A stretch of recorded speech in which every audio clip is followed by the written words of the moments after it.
Assalomu alaykum vatandoshlar, aka-ukalar. Bugungi reyslarimiz mana Toshkent, Moskva, Toshkent chiqayotgan primoy reyslar Abu Sahiy masjid oldidan ko'rtinglar. Avtobusdan Pasadga qo'yilib chiqildi. Xudo xolasa 61 mestalik primoy reyslar.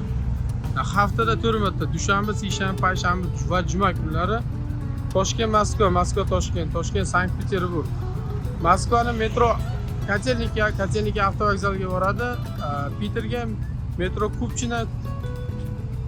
Kupchinani oldiga boradi. Aka-ukalar, mana ko'rtinglar, salonda ichki holatlarini ko'rsataman. Wi-Fi, konteyner hamma o'shlab turibdi. Aka-ukalar, primoy reyslar Pasadga qo'yilgan primoy. Konteyner ishlab turibdi. Zaryadga qo'yadigan joylar hamma ishlab turibdi. Hammasidan primoy reys. Kim shunaqa ishonchli nomerlar kerak bo'lsa, ekranlarga yozib qo'yamiz. Tanlovda adashmanglar, sog' bo'linglar.